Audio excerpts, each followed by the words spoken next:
तो देखिए, जिसमें पहला क्वेश्चन हमारा लिखा है कि एक रेलगाड़ी एक समान चाल से 360 किलोमीटर की दूरी तय करती है। ठीक है। यदि यह चाल 5 किलोमीटर प्रति घंटा अधिक होती तो वह अपनी यात्रा में 1 घंटा कम समय लेती। रेलगाड़ी की चाल ज्ञात कीजिए। तो देखिए, सबसे पहले हम क्या करेंगे, लिखेंगे माना रेलगाड़ी की चाल। क्या लिखेंगे? माना रेलगाड़ी की चाल। मान लीजिए आपकी रेलगाड़ी की चाल x किलोमीटर प्रति घंटा है। ठीक, x किलोमीटर प्रति घंटा है।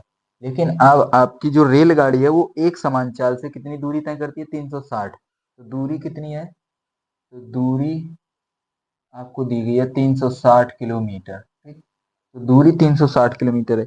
यदि यह अपनी चाल को 5 किलोमीटर प्रति घंटा बढ़ा ले, यानी पहले x थी, यदि 5 किलोमीटर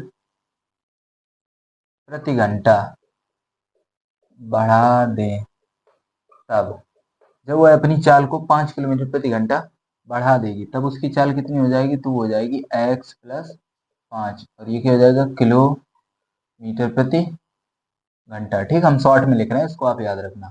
अब देखिए, अब यहाँ पर हम क्या करेंगे, इसको सिंपल तरीके से सॉल्व करेंगे। देखिए, जब भी आपको इस टाइप से क्वेश्चन दिए जाएं तो आपको समीकरण बनाने में दिक्कत आती है। दिक्कत कहाँ आती है कि आपको समझ में नहीं आता हम क्या माने। देखिए, क्वेश्चन क्या है कि एक रेलगाड़ी मान लीजिए एक समान से चाल से चल रही है, जिसने वह दूरी कितनी तय की? 360 किलोमीटर की दूरी तय की। अब मान लिया कि हमारी रेलगाड़ी की चाल हमें ज्ञात करनी है, तो मान लिया रेलगाड़ी की चाल कितनी है? x किलोमीटर प्रति घंटा, और दूरी कितनी है? 360।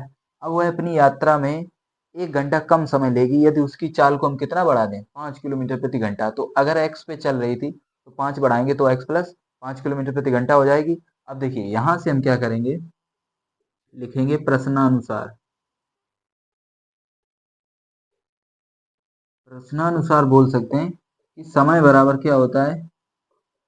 दूरी बटे चाल। मान लीजिए कि पहले जो हमारा समय था, दूरी कितनी है? 360, और चाल कितनी है? मान लिया रेलगाड़ी की चाल x है। ये हो गया हमारा समीकरण एक, मान लिया, क्योंकि अभी हम सॉल्व कर रहे हैं किस प्रकार से हम समीकरण बनाएंगे। दूसरी शर्त है कि यदि हम दूरी अगर हम 360 ही रखें, ठीक, दूसरी शर्त हमारी क्या है कि दूरी तो 360 है, लेकिन यदि हम रेलगाड़ी की चाल को 5 किलोमीटर प्रति घंटा बढ़ा दें, तो x थी तो कितनी हो जाएगी? x प्लस 5, तो ये हो गया 2। अब इन दोनों का जो अंतर है वो कितना? 1, क्योंकि 1 घंटा कम समय लेती है। तो क्या करेंगे, इन दोनों को आपस में माइनस कर देंगे, तो क्या हमारा समीकरण बन जाएगा? देखिए, इसको हम यहाँ पर लिखते हैं, लिखेंगे 360 बटे में क्या लिखेंगे? x, और माइनस 360, और बटे में लिखेंगे x प्लस 5, और बराबर 1। एक क्या है? तो आप बोलेंगे 1 घंटा। ठीक, तो समय कितना? 1 घंटा। 1 घंटा समय कम लेती है, इतना आप नोट करिए। फिर इस क्वेश्चन को हम सॉल्व करते हैं। ये तो आपका अभी समीकरण बना। क्या करेंगे, 360 हमारा ऊपर से कॉमन है, जब कॉमन कर लेंगे तो कितना बचेगा? 1 बटे x, और माइनस 1 बटे कितना आएगा? x प्लस 5, बराबर दिया गया है 1। तो देखिए, 360 इधर गुणा में, नीचे क्या हो जाएगा? भाग में। तो 1 बटे x माइनस 1 बटे x प्लस 5, और बराबर आएगा 1 बटे 360। ठीक, क्योंकि इधर गुणा में तो नीचे यहाँ क्या आएगा? भाग में।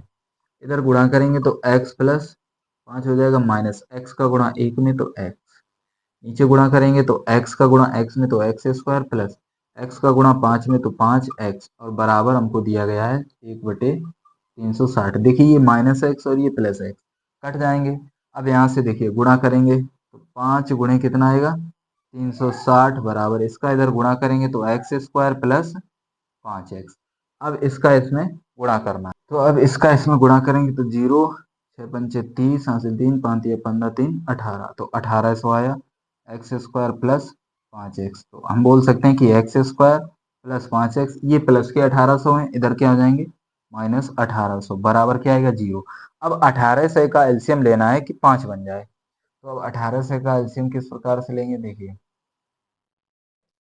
2 से काटेंगे तो 900 आएगा, फिर 2 से काटेंगे तो 450 आएगा, फिर 2 से काटेंगे, 2 दूनी 4, 2 पंचे 10, फिर 3 से काटेंगे, 3 सत्ते 21, तीपच 15, फिर 3 से काटेंगे, 3 दूनी 6, और यहाँ तीपच 15, फिर 5 से काटेंगे, पचम 25, और 5 एकम 5। अब यहाँ इस प्रकार से मुझे फैक्टर बनाने हैं कि कितना बन जाए 5। तो किस प्रकार से बनाएंगे, देखिए यहाँ पर आपको बताना है। तो इसके किस प्रकार से फैक्टर लें, तो देखिए 2 दूनी 4, दूनी 8, 8 पंचे 40, ठीक, हमने ये कर लिया 40, 5 दिया 15, 15 दिया 45। तो 45 और 40 का गुणा करेंगे तो 1800 आएगा, और 45 से यदि हम 40 को घटाएंगे तो कितना बचेगा 5। तो आएगा एक्स स्क्वायर प्लस के 45x और माइनस के 40x, क्योंकि 45 से 40 जाएंगे तो 1 बचेगा, और माइनस 1800 बराबर 0। अब यहाँ कॉमन क्या है, तो x कॉमन है, तो आएगा x प्लस 45, यहाँ से 40 कॉमन, तो x माइनस, और माइनस कॉमन लेंगे तो प्लस हो जाएगा, और यहाँ आएगा 45 बराबर है 0। तो x प्लस 45 और एक ब्रैकेट में x माइनस 40, ठीक, बराबर 0। अब यहाँ से x का मान निकालना है, तो देखिए x प्लस, पहला ब्रैकेट क्या है, x प्लस 45 बराबर 0, यानी x बराबर आएगा माइनस के 45। दूसरा ब्रैकेट है x माइनस 40 बराबर 0, तो x बराबर कितना आएगा 40, और हम हमेशा आंसर को किस में बताएंगे, प्लस में। जो आंसर हमारा x का प्लस में आएगा वही हमारा आंसर होगा। तो देखिए x बराबर कितना आया 40, और एक हमारा x बराबर आया माइनस 45। तो इसमें से आंसर हम कौन सा लेंगे, x बराबर 40। तो x हमने क्या माना था, रेलगाड़ी की चाल, तो क्या लिखेंगे, अतः रेलगाड़ी की चाल बराबर 40 किलोमीटर 40 किलोमीटर प्रति घंटा। तो हमसे क्या पूछी गई थी कि रेलगाड़ी की चाल बताओ, तो रेलगाड़ी की चाल कितनी आई, 40 किलोमीटर प्रति घंटा, ठीक। तो चलिए एक मोस्ट इंपोर्टेंट क्वेश्चन और देखते हैं। तो ये था हमारा क्वेश्चन नंबर फर्स्ट। अगर आपने अभी तक वीडियो को लाइक नहीं किया तो वीडियो को लाइक करते हैं, और चलिए देखते हैं क्वेश्चन नंबर दूसरा है। एक समकोण त्रिभुज की ऊंचाई इसके आधार से 7 सेंटीमीटर कम है। यदि कर्ण 13 सेंटीमीटर हो तो अन्य दो भुजाएं ज्ञात कीजिए। ये आपको क्वेश्चन में बोला गया, हमसे बोला गया है कि एक आपके पास त्रिभुज है जिसकी ऊंचाई, एक आपके पास कैसा त्रिभुज है, ये भी याद रखना, एक समकोण त्रिभुज है, ठीक। तो एक समकोण त्रिभुज क्या होता है, ये मान लीजिए आपके पास एक समकोण त्रिभुज है, ठीक।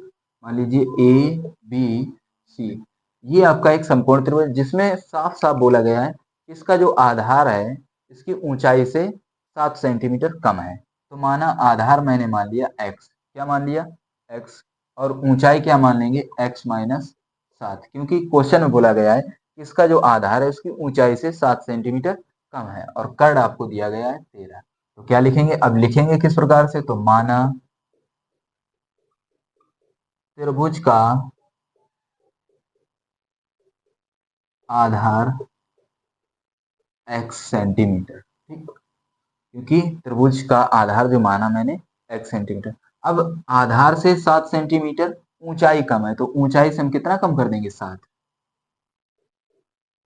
ऊंचाई, यहाँ लिखेंगे आधार से ऊंचाई 7 कम, तो क्या हो जाएगा x माइनस 7। और कर्ण कितना दिया गया, त्रिभुज का कर्ण, यहाँ लिख लेंगे त्रिभुज का कर्ण, वो मुझे कितना दिया गया है 13 सेंटीमीटर, ठीक। अब हम त्रिभुज ए बी सी में क्या लिखेंगे, त्रिभुज ए बी सी में क्या लिखेंगे, पाइथागोरस प्रमेय से।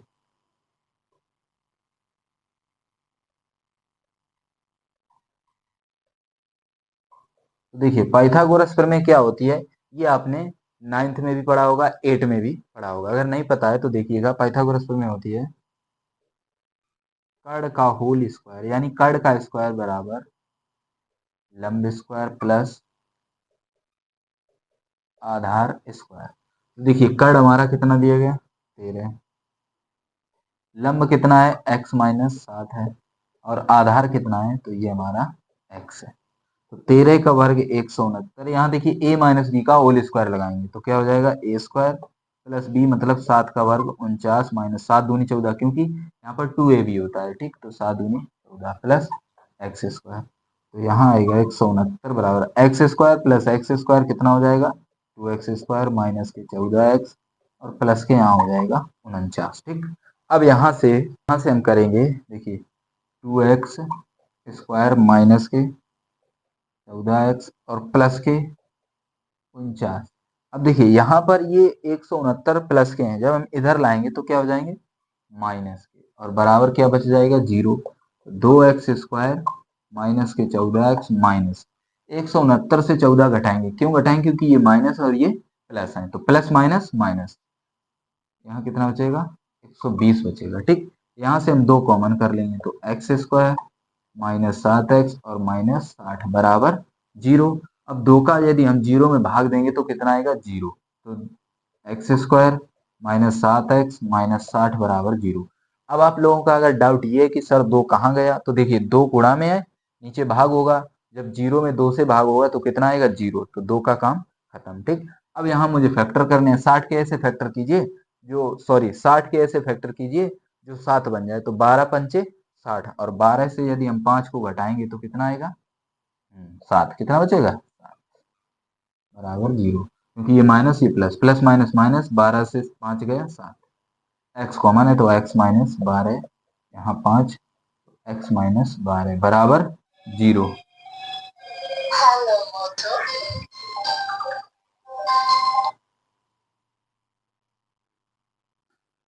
अब यहाँ देखिए, तो ये हमारा आया x माइनस 12 और एक ब्रैकेट में आएगा x प्लस 5 बराबर कितना आया, 0। तो x माइनस 12 बराबर 0, तो x बराबर कितना आया, 12। ठीक, यहाँ से यदि हम x का मान निकालेंगे तो x प्लस 5 बराबर 0, तो x बराबर कितना आया, माइनस के 5। अब देखिए यहाँ पर x बराबर 12 आया और यहाँ पर x बराबर माइनस 5 आया। अब यहाँ पर x का कौन सा मान लेंगे, अभी इससे पहले वाले क्वेश्चन में हमने बताया था, तो हाँ बिल्कुल सही है, x का कौन सा मान लेंगे, जो हमारा प्लस में है, तो x बराबर कितना, 12 है, तो आधार हमारा कितना हो जाएगा, तो आधार हमने क्या माना था, तो आधार हमने माना था x, वो कितना हो जाएगा, 12, और ऊंचाई कितनी हो जाएगी, तो ऊंचाई आएगी हमारी कितनी, देखिए x माइनस 7 यानी 12 माइनस 7 तो कितनी आएगी, 5। अतः त्रिभुज की भुजाएं कौन कौन सी हो जाएंगी, 12, 5 और 13 तो आपको दी गई है। तो ये हमारा था फाइनल आंसर। इस क्वेश्चन हमसे बोला गया था इसकी 2 अन्य भुजाएं ज्ञात करो, जिसमें से 13 मुझे पता थी, अन्य 2 भुजाएं कौन सी आई, एक 12 और एक 5, जहां पर देखिए 12 और 5। चलिए मिलते हैं नेक्स्ट वीडियो में। अगर आपने अभी तक वीडियो को लाइक नहीं किया तो चैनल को सब्सक्राइब नहीं, तो प्लीज चैनल को सब्सक्राइब करेंगे और ज्यादा से ज्यादा बच्चों के पास चैनल को शेयर करेंगे। मिलते हैं नेक्स्ट वीडियो में।